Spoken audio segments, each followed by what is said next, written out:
Welcome to today's broadcast of In Conversation with Dr. Sherry Cooper. We'll be exploring the world of mortgages in Canada and why it's important to have a deep understanding of this topic. To guide us through this conversation, we're joined by Dr. Sherry Cooper.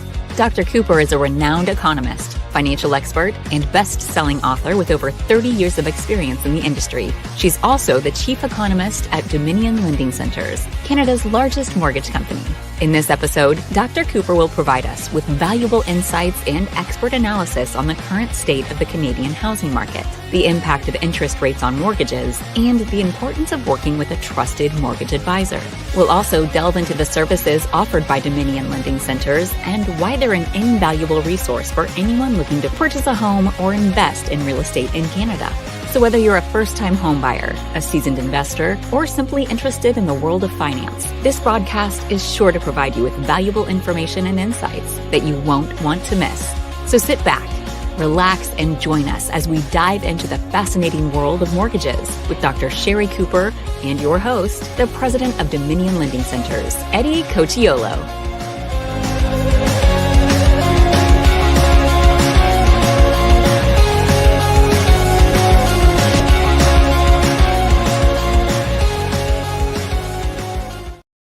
All right. Hi, everyone. Good morning to those in the West. Good afternoon to those in the East. This is In Conversation with Dr. Sherry Cooper. I'm your host, Eddy Cocciollo, and I am sporting the Toronto Blue Jays for a lot of good reasons. Sherry, actually, I have a question for you right off the bat. Right. Sports, right? So you look at what the Jays are not only doing for the city of Toronto, but are doing for the country. Is that something that stimulates the economy? Are the bars seeing more people? Definitely. Right? So definitely. Yeah. It's a good thing that the Jays, who are Canada's team, it probably lift the GDP number by what? 0.1%, maybe 0.2 or yeah, maybe. Yeah, absolutely. And psychology, it's difficult to measure, but consumer confidence would certainly be helped by it. But as people are staying up till 3 a.m. trying to keep up with the Blue Jays, we're eating more TV snacks. We're going out to watch the games in group settings. People are traveling to the games, and everybody's buying Blue Jays gear. So that is all very positive. It sure is. Well, Sherry, I'm excited about today. So this is going to be a little different than we normally do. As you guys know, those that frequently watch us, Sherry has a presentation. She goes through slides. Then we go questions at the end. We're going to have like a podcast type of show today, and I'm excited about it. So we're just going to go through all the things that are important to you: the economy, housing, mortgages, rates, and then your questions are still really important. Please send them. We'll get to them as soon as we can. But as you predicted, Sherry, we saw a 0.25% decrease in the Bank of Canada rate.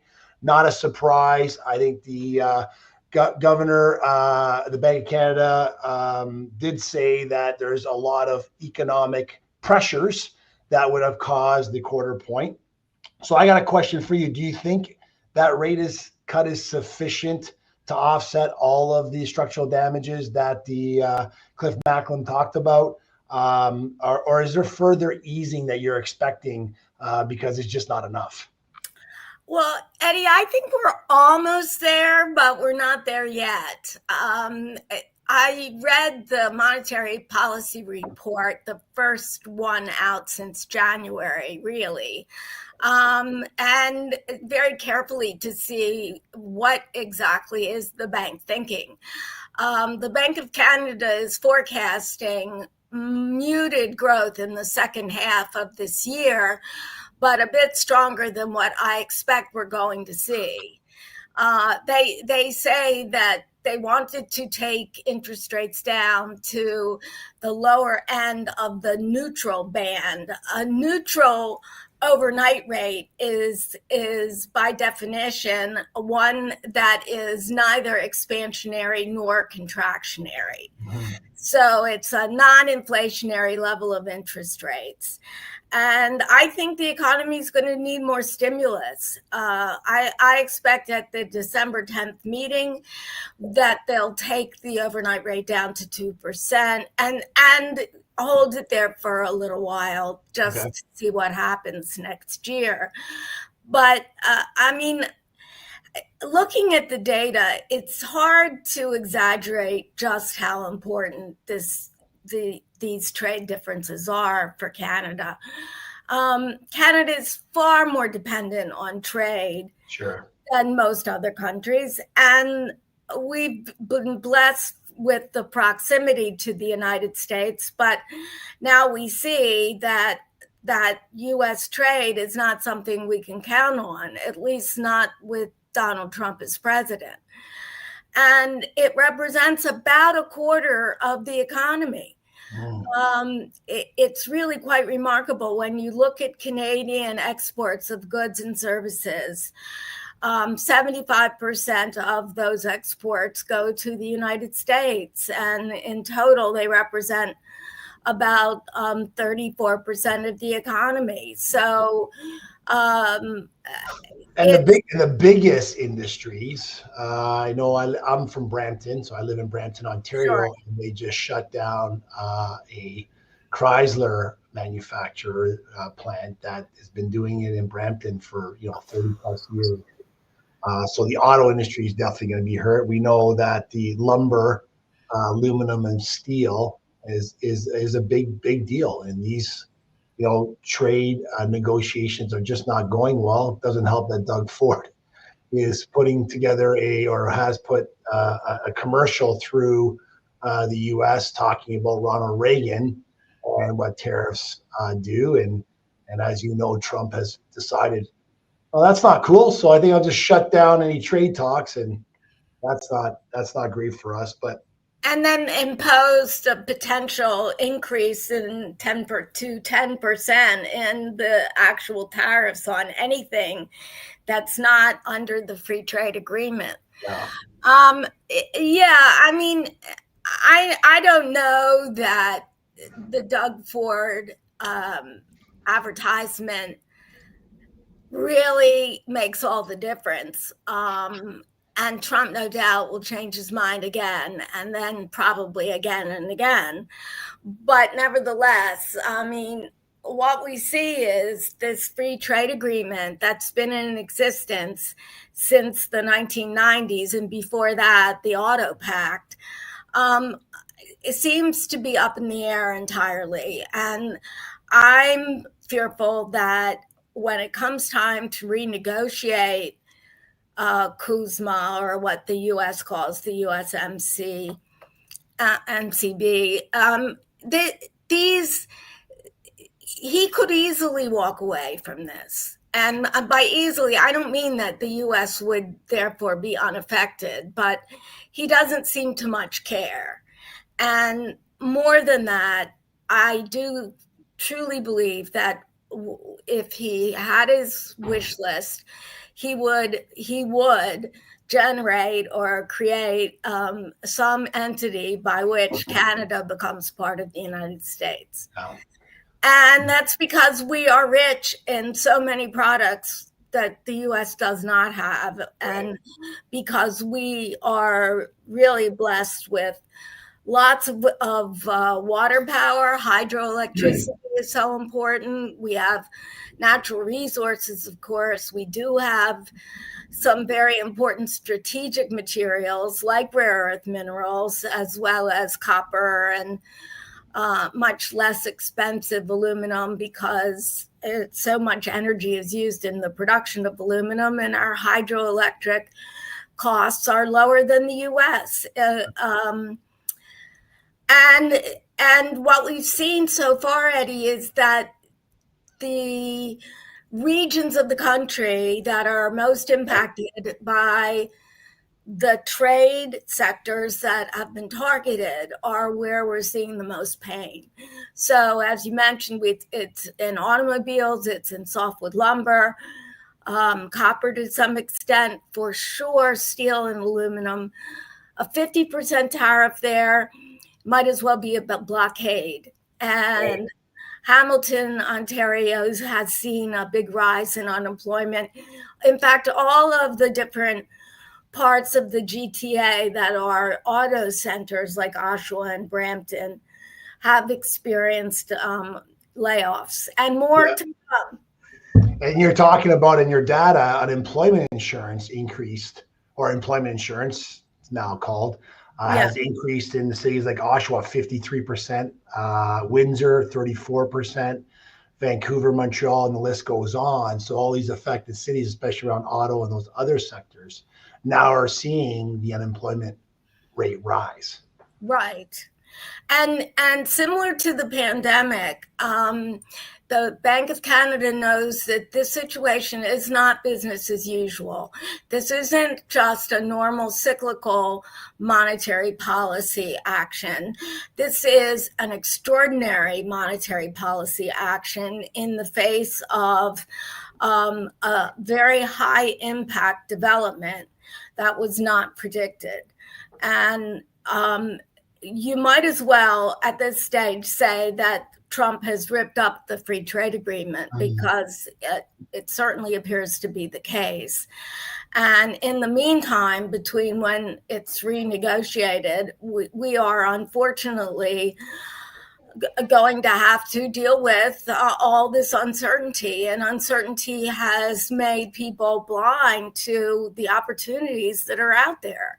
Right. I mean, first-time home buyers would benefit considerably from these developments, particularly if they want to purchase a residence that they'll be in for a number of years, so that they at this stage, the prices have been reduced, and I'm sure that many sellers are motivated, particularly in Ontario and in BC, especially in the GTA or the GVA.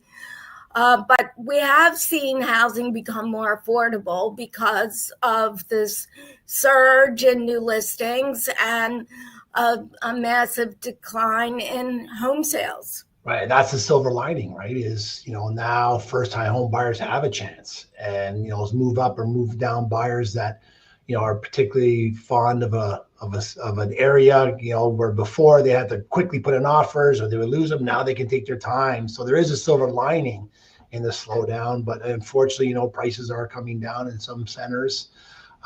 We continue on seeing pressures on condos. And I think they said Toronto last month of September sold something like 13 or 15 condos, like never even heard of before. Right. Yeah, it is. And I mean, some of that is left over from the building boom in 2024 and the early part of this year. For example, there's been a lot of purpose-built housing for rental.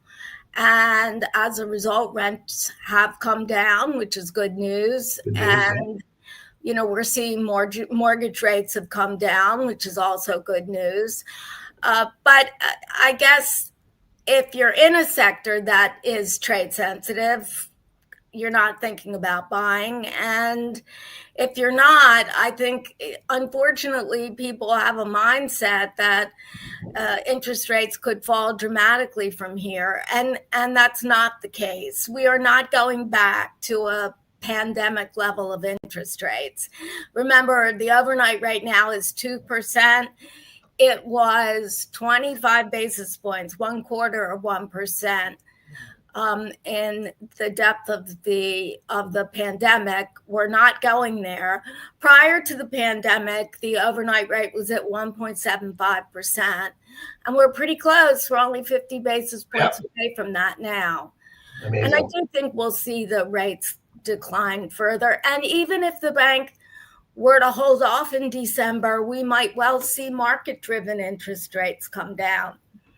Yeah, and then we'll talk about the bond market in a minute, but just going back to the labor softness, and let's talk about population trends, because I think in your report, or I know in your report, you're saying there's no population growth right now in Canada. So how is that going to affect employment and inflation, knowing that our population isn't increasing?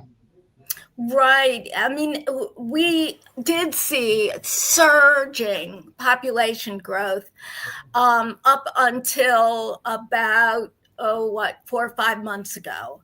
And it was all immigration, mostly non-permanent immigration, which is the temporary workers and foreign students. And they were pouring in here into Canada at record volumes numbers, as well as the permanent residents. And Canada had a growth of population growth in excess of 3%, which is unheard of for a developed economy. And unfortunately, people in the policy world didn't think about where all these people were going to live, which pushed up prices, led to very low levels of unsold inventories in the housing market. And now the opposite is happening, as people are listing their properties thinking that this market is topped out. They don't need to wait any longer. There's huge pent-up demand for housing, but deer in the headlights when it comes to making decisions. I think that gradually we'll start to see that turn around. I do think that in the next couple of months, housing activity might pick up a bit, but when we get into the spring market is when I think the real turnaround will occur. Yeah, I mean, anytime you see rates coming down, there's always going to be those that feel a little bit more comfortable in coming off the fence if they're purchasing.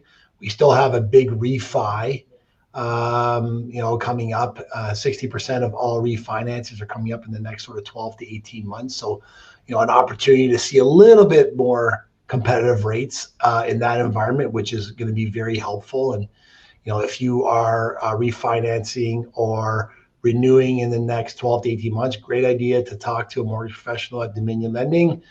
They can help you navigate and make sure that you are getting the deal that you deserve. There's our website, dominionlending.ca. We have mortgage professionals standing by. Let's talk about inflation. I think you talked about being in a neutral spot. It's pretty sticky though. Are you surprised, with how the economy is going, population, et cetera, that we still see the stickiness on inflation? Do you see anything in the future where we're going to see finally some breathing room, maybe, closer to 2% or under again?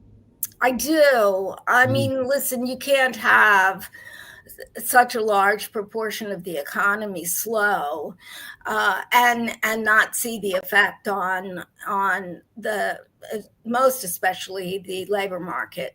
There is excess supply in the labor market now, both because of layoffs, but also because of just the shift in population growth.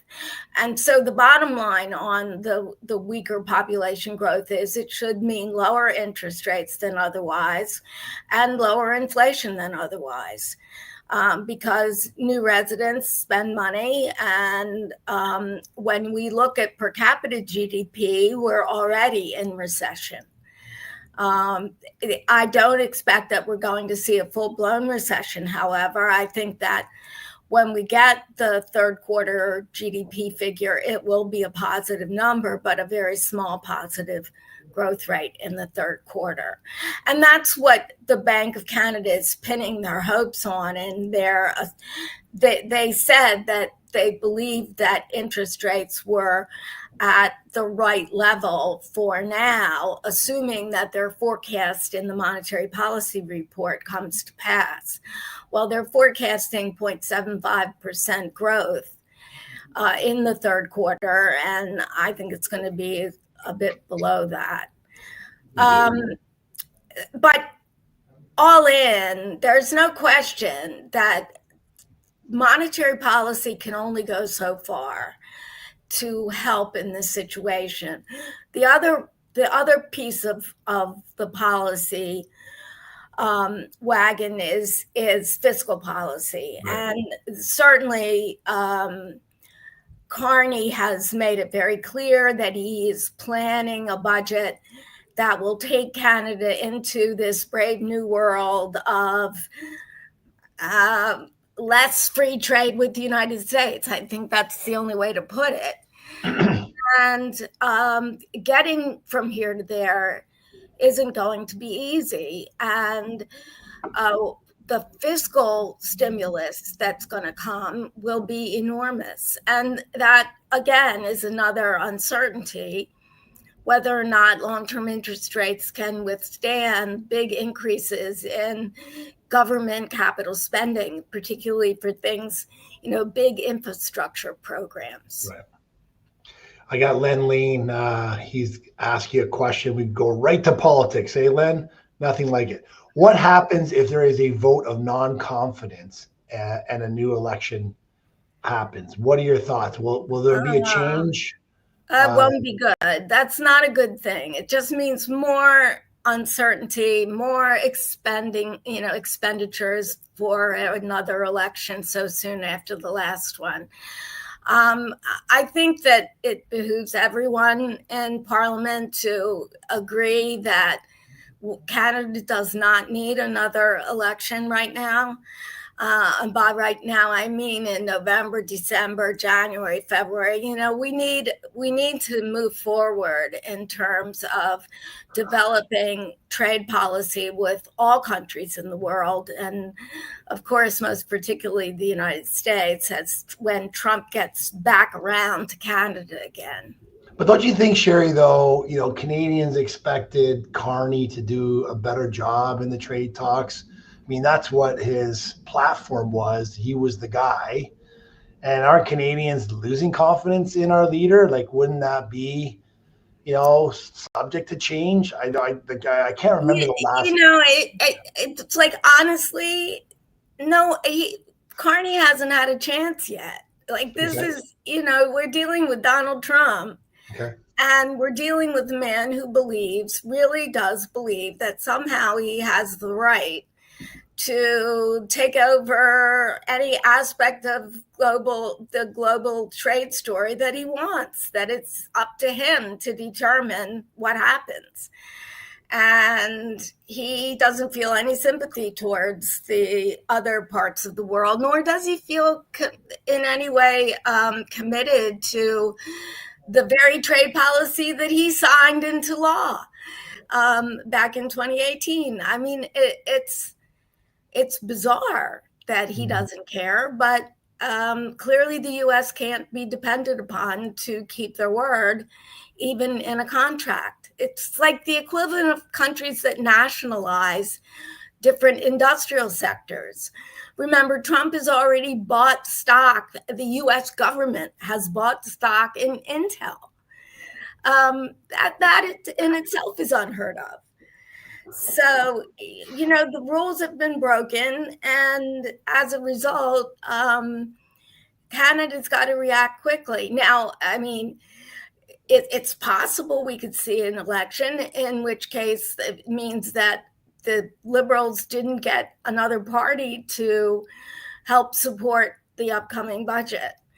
But I don't know that it's in the interests of the Conservatives to call an election this soon for fear that Canadians will hold it against them, because it is, it's expensive and very time consuming. Okay, we got some questions coming in fast and furious, so I want to get to them before we talk about the bond market, because I have some questions around, what we've seen and the trend happening there. So Jason Nugent, hey Jason, is government ownership in these big companies the future because of how they avoid taxes?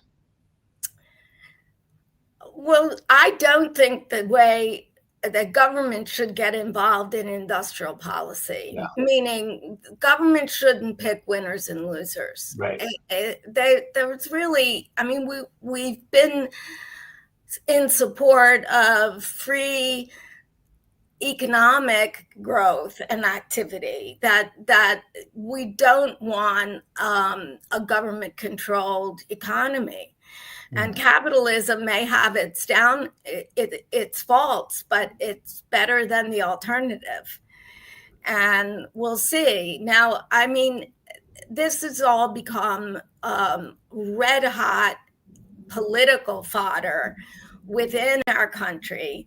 At the same time that we're having to deal with the United States, who historically has been a great trade partner and now is the opposite, endangering really the strength of our underlying economic activity. Would some argue, I know the government, Petro-Canada is a great example where it was a government-run or government-owned entity. Obviously, oil and gas is such an important piece or part of the Canadian economy, and the government owned it at one time, and so they can control kind of stuff like gas prices and et cetera, but obviously sold it to the public sector. So government owning, companies are, you're saying no, that's not a good thing. No, I mean, there are some things that government does have really the control over. Defense is one example. And there are all sorts of, healthcare and the road system and the, just education and many other parts of the economy. But when it comes to publicly traded companies, that's fair. It doesn't seem fair that the government, tips the scale in favor of one company versus another. Yeah, that's fair. Let's move on to talk about the bond market. We've seen it come down a little bit over the last few weeks. I think in your slide yesterday, it was below 2.6, which has been the lowest for a while. I think it's back up. 5-year yield. Yeah. 5-year yield. I think it's come up a little bit since then. I think this morning it was over 2.6. But we did see a pullback. And can you just explain to our listeners, why it is that the bond market's so sticky? What is it that's holding it to that sort of a higher end rate? And then I want to talk about how, from 1 to 5 year bonds, it was inverted. Now it's inverted again. And I want to understand the importance of that. So maybe we can start with, what is it that's tied to the bond that's keeping it so kind of level? Okay, so short-term interest rates are pretty much under the control of the central bank. So whenever they change monetary policy, if they're easing policy, they take their policy rate, the overnight interbank transfer rate, down. And when they want to tighten economic activity, they raise the rates. Right. Now, what happens to the rest of the yield curve is market driven, because the government bond markets trade based on supply and demand every hour of 8 hours a day. Now, what we have seen in the past couple years is short-term interest rates coming down, but long-term interest rates remaining very sticky. I think the most important reason is because of government financing large fiscal deficits, very high debt levels, and financing them in the 10 to 30 year maturity range just bumps up the yields at the end of the long end of the curve. Now we've seen a rally in just the last couple of months in the bond market, where the 10-year yield in the US has fallen just shy of 4%. And that's a reflection of much better behaved inflation than what many had expected in light of the tariffs, and also the slowing in the labor markets. The U.S. labor market has slowed considerably, as well as in Canada, and layoff announcements are coming fast and furiously. Interestingly, the big tech companies are laying off people. Amazon is talking about laying off, tens of thousands of people. So these investments in artificial intelligence are boosting U.S. economic activity, Right. And boosting the stock market, although very much concentrated in those big tech companies that are AI driven. And that has helped to make people feel a little more comfortable than they otherwise would, because the stock market in Canada, even though it's not AI driven, has also done well. Mm-hmm. So at least people can feel that their stock portfolios have been a partial offset to whatever decline in home prices and other real estate values are. But I think that now that we are into the tougher negotiations on trade, and we're about to see a budget release for Canada on November 4th, that we're going to get a lot more information about just how tight the fiscal story is and how important it is that the U.S. continued to be able to fund its debt. The U.S. debt to GDP ratio is at a record high, and it is currently at about 100%, and it's going to be pushed up to substantially higher levels because the debt is just increasing so rapidly. Canada, on the other hand, has the lowest deficit to GDP in the G7 at 2%. In the United States, the number is closer to 7%. And in terms of debt to GDP, we're like 40% and they're at 100. So the U.S. bond market has sold off, and you know, it happened very quickly after inauguration, that once Trump started announcing his policies, the world, in fact, divested itself of some treasuries. China's been selling U.S. treasury bonds. Now the single largest holder of treasury bonds is Japan, and number 2 is the U.K. Yeah. So if I were to try to predict interest rates, especially let's go with the fixed first, I would have a idea of debt, government debt, and if it's continues to rise or continues to hold at where it's at, then I would probably guess that bond markets will continue to be flat or rise. Would that be accurate? Yeah. Okay. Yes. So in this picture that you just painted, and if I was to say, hey, should I go fixed or variable? We know that fixed, which is, I would say is a very good rate, historical rate, right? You can get 5-year for, maybe around that 4%, right, which I think is very reasonable. And, looking at the future, I would say that is maybe could be rising. So it may stimulate you to move towards a fixed rate. And then we talked about the short-term rates, and I want to talk about how they were inverted before, and now they're kind of back to normal, where the lowest bond rates are lower than the 5-year rate, where it used to be the other way around. So we'll talk about that in a minute. But on Bank of Canada rate, that's tied into variable or adjustable rates. So those that have lines of credits or an adjustable mortgage or variable mortgage, you just saw a 0.25% cut. So Sherry just talked about December being possibly another cut, and then it'll flatten from there. So if we're looking at the future, we're saying, hey, we got one more cut, and then we're probably going to see a sustained variable adjustable line of credit rate for a while. So that's your prediction. I'm just sharing it with you, trying to understand how interest rates work. So if you're deciding on that refi, renewal, or purchase, you kind of get an idea of where you are. And by the way, our mortgage professionals can help you with that. No problem. So please get in contact with them. Okay. Right now, when you look at the curve of fixed mortgage rates at different levels of maturity and variable mortgage rates, the adjustable or floating rate loans are lower yield across the yield curve.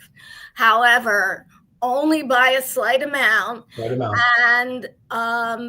And it does seem likely that interest rates will increase in the future as the economy returns closer to full employment.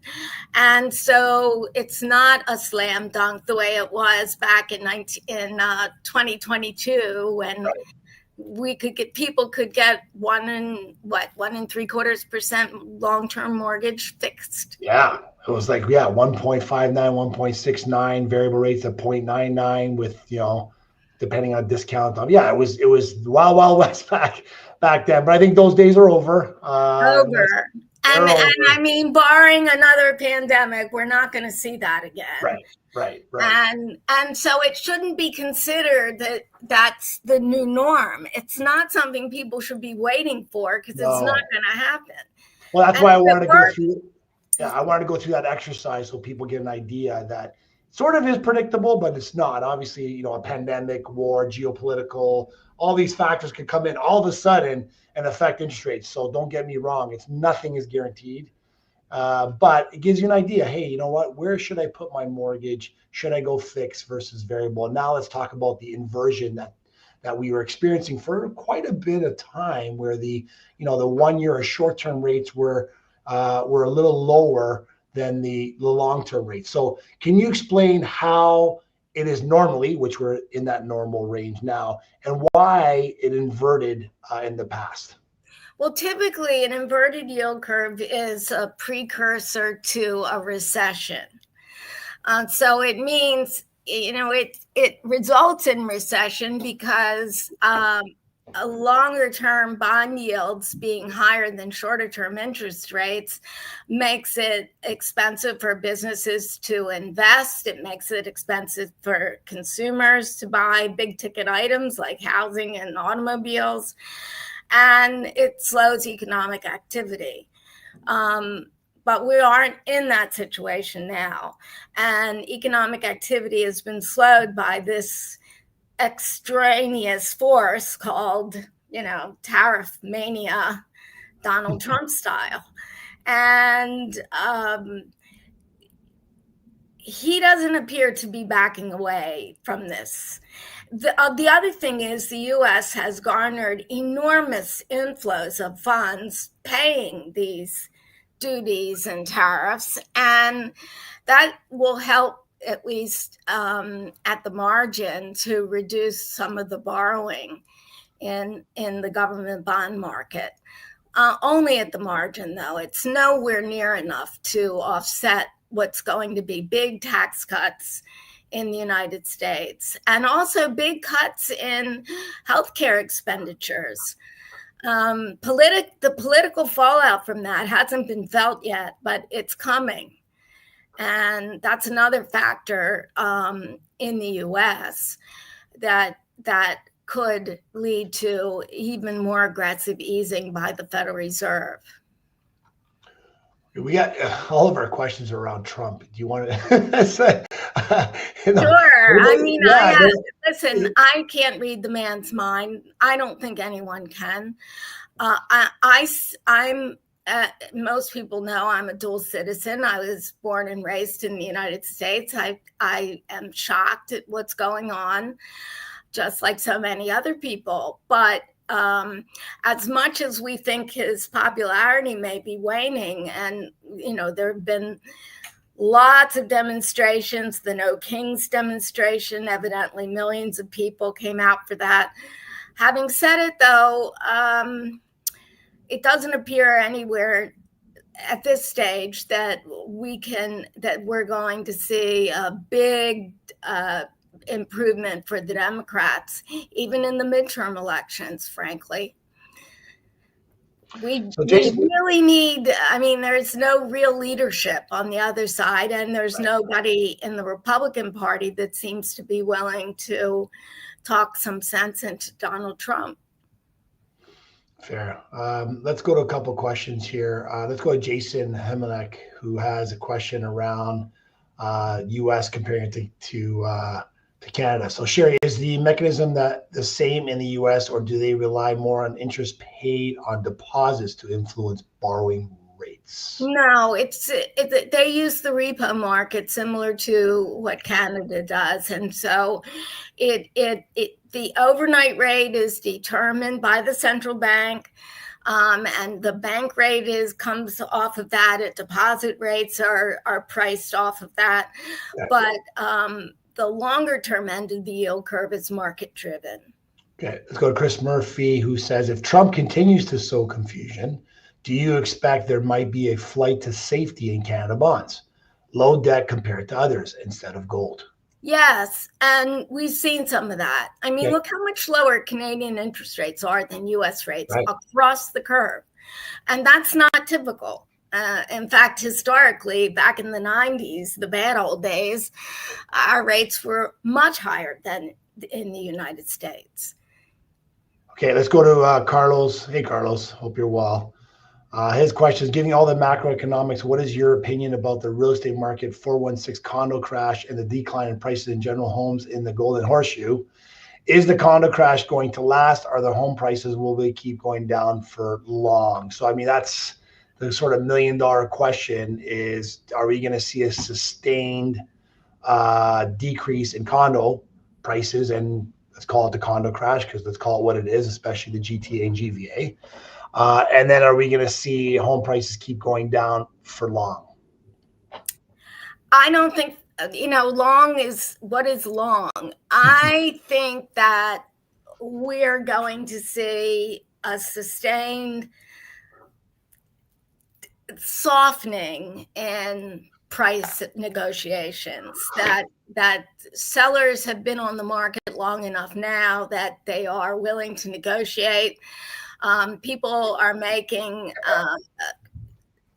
offers that may be contingent upon financing or other things. I mean, they're not having to worry about competitive bidding situations or insufficient product to find something that you want to live in.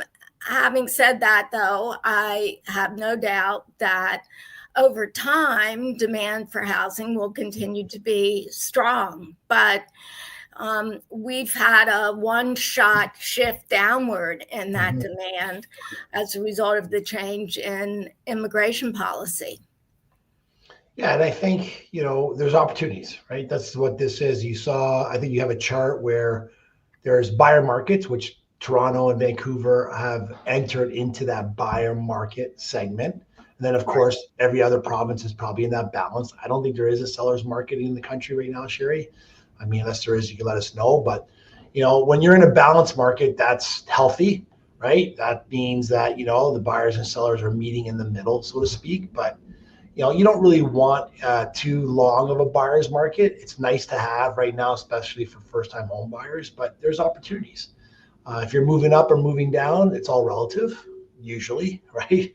And if you're a first-time home buyer, wow, what a great opportunity to get in the market. I have kids that are in their 20s. I'm hoping that they'll look at this as an opportunity. And, I think rates are great. They're fantastic. Like, you're looking at really historically, really low or at least reasonable rates. So I agree with you. You said something about the spring market. I think, waiting for the spring market seems like, oh my God, that's going to take forever. There's opportunities now, but that spring market is looking really good right now with rates, where they are and maybe a little bit coming down.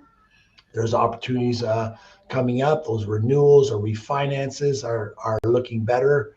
I'm going to, and by the way, and you had a chart as well that shows that we're seeing a real good uptick in real estate activity, right? So people are taking advantage of what's happening now, which is good news for everybody. So I think overall, things are looking great. I think we're going to end the year strong, and then looking forward to a spring market. I agree. We just have to make it between now and then. I mean, at some point, we're going to see real negotiation taking place, and I don't think that's happened yet. And Trump wants to negotiate with Canada separately from Mexico, which is not in the interests of Canada or Mexico. But unfortunately, at this stage, he owns all the cards until he gets enough backlash domestically to realize that he's actually hurting the United States. Those 32 states that have Canada as their number one trading partner are very much upset with this current tariff regime. And hopefully that will have some weight in these negotiations. I remember you said the only thing that can keep Donald Trump accountable are the markets. And unfortunately, they are flying. Yeah. So he's sort of skating maybe on thin ice, and that's maybe the next shoe to drop that will see Trump as, maybe that's not what we want going forward as a leader. But I mean, who knows, right? Who knows is right. Yeah, exactly. And I mean, right now he's talking about running for a third term or not running for a third term. I wouldn't put anything past him, that's for sure. No. We're going to wrap up soon. I'm going to have one more question from Jason. I just want to really quickly say happy birthday to you, Sherry. It was your birthday yesterday. Oh, thank you, Eddie. Yeah. You're in New York, right? Is it New York you're in? Yeah. People might notice my background is different. I'm in New York, which is my fun place because my kids live here and we've had a ball. It's a beautiful, beautiful place. And I'm so happy you can spend your birthday with your kids and your grandkids. Bar mitzvah just happened. And you're just saying, I can't believe your grandson is 13. Oh my God. And, but yeah, this is all happy times. Let's go with this question. Then there's more questions coming in, of course. Okay. We'll try to get to all the questions, guys. Then we'll wrap up. It is Sherry's birthday. We want her to go celebrate. So Jason asks, what makes you think the midterms won't be strong for the Democrats? Oh, I don't know. Honestly, Jason, I was so wrong. I couldn't imagine that Trump could win because I live in the wrong media bubble. And I don't see leadership coming from the Democrats, unfortunately. I guess Gavin Newsom is right now the most out there. But right now, it just appears to me that the people behind Trump that put together Project 2025, that they are actually implementing this. And it is astonishing to me that the courts haven't been able to stop it. And the coming next week or the week after, the Supreme Court's going to decide if they're going to hear the case against tariffs federally for the whole country. And that'll be interesting to see. The Supreme Court, of course, is predominantly conservative appointees made by Trump, and they're the last call. So if they don't stop it, it's going forward, and then we'll have to see what that means for the rest of the world, because everyone's on tenterhooks, not just Canada. So let's wrap this up. Let me just say first and foremost that we are predicting another 0.25% coming December. That's the prediction. So that'll be a nice end to the year. Tons of opportunities. If you're listening to us right now and you want some advice on your refinance, renewal, or purchase, please reach out to one of our mortgage professionals across the country at dominionlending.ca. And thanks everyone for tuning in. Let us know what you thought of this format. I mean, I do miss sort of the slides because they really give a direction, and Sherry does such a great job at getting that information out. But maybe once in a while we can do it like this. I enjoyed it. Sherry, did you? Yes, definitely. Definitely. Okay, so let us know in the comments if you like this format. Again, Sherry, happy birthday. Thanks everyone for tuning in. Until next time, have a great time, and go Jays, go. Go Jays.